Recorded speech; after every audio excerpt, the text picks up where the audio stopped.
നമസ്കാരം. ദ ലീഡറിലേക്ക് സ്നേഹപൂർവ്വം സ്വാഗതം. ഞാൻ ബാലകൃഷ്ണൻ പെരിയ. ഞങ്ങൾ ഈ വാർത്ത തയ്യാറാക്കിക്കൊണ്ടിരിക്കുമ്പോഴേക്കും ഏകദേശം പിണറായി വിജയൻ്റെ വീടിനകത്ത് നടക്കുന്ന റെയ്ഡ് 5 മണിക്കൂർ പിന്നിട്ടിരിക്കുന്നു. അവസാന മണിക്കൂറിൽ കേരളത്തിലെ ഒട്ടുമിക്ക സ്ഥലങ്ങളിൽ നിന്നും പ്രധാനപ്പെട്ട നേതാക്കന്മാർ അവരുടെ പ്രതികരണങ്ങളെല്ലാം നടത്തിയിരിക്കുന്നു. ഇപ്പോൾ തിരുവനന്തപുരത്ത് പിണറായി വിജയൻ്റെ വസതിക്ക് മുമ്പിൽ CPM-ന്റെ സംസ്ഥാന സെക്രട്ടറി MV ഗോവിന്ദൻ മാസ്റ്ററുടെ നേതൃത്വത്തിൽ തന്നെ പ്രതിഷേധം നടന്നു വരികയാണ്. പക്ഷേ ആദ്യത്തെ 2.5 മണിക്കൂർ സമയം എന്തുകൊണ്ടാണ് പിണറായി വിജയൻ എന്ന് പറയുന്ന എക്കാലത്തെയും CPM-ന്റെ സമുന്നതനായ നേതാവിൻ്റെ വസതിക്ക് മുമ്പിൽ ഇങ്ങനെ ഒരു ആൾക്കൂട്ടം CPM-ന്റെ പ്രവർത്തകരായി പാഞ്ഞുവരാതെ പോയത് എന്ന വലിയ ചോദ്യം നമ്മുടെ മുമ്പിൽ നിൽക്കുകയാണ്. ദയനീയമായ പരാജയം വഴി വെറും 35 സീറ്റുകളുമായി കേരള നിയമസഭയിലേക്ക് പോകുമ്പോൾ പ്രതിപക്ഷ നേതൃസ്ഥാനം അലങ്കരിക്കാൻ വീണ്ടും പാർട്ടി നിയോഗിച്ചത് പിണറായി വിജയനാണ്. പക്ഷേ സത്യത്തിൽ ആ പിണറായി വിജയനോട് പാർട്ടി സഖാക്കൾക്കും മുന്നണി സഖാക്കൾക്കും യാതൊരു പ്രതിബദ്ധതയും വിൽപ്രതിപത്തിയും ഇല്ല എന്ന് തെളിയിക്കുന്ന കാര്യം തന്നെയാണ് ഇന്ന് രാവിലെ നമ്മൾ കണ്ടത്.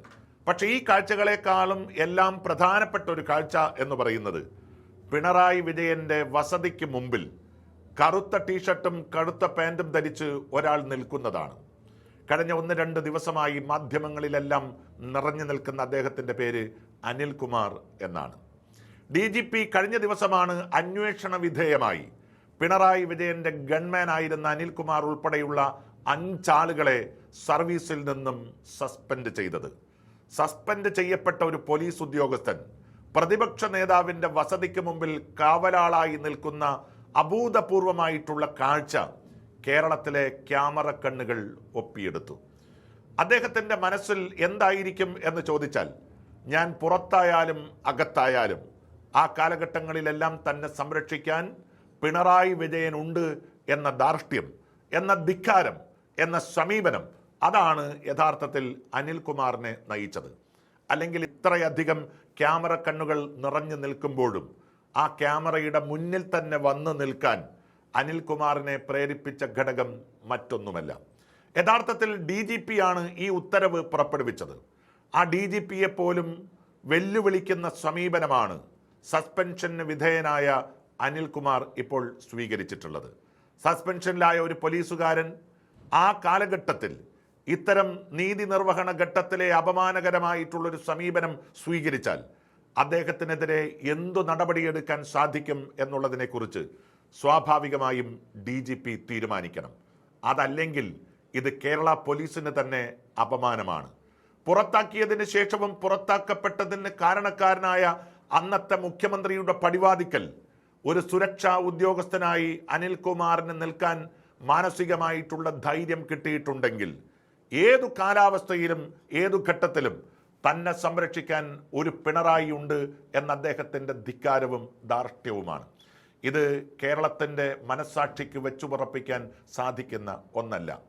പിണറായി വിജയൻ്റെ ആ വാഹനം പോയി കഴിഞ്ഞതിന് ശേഷമാണ് അദ്ദേഹത്തിൻ്റെ എസ്കോർട്ട് വാഹനത്തിൽ നിന്ന് ഗൺമാൻമാർ ചാടി ഇറങ്ങി ഇന്നത്തെ MLA തോമസ് ഉൾപ്പെടെ ഉള്ളവരെ മൃഗീയമായി തല്ലിച്ചതച്ചത്.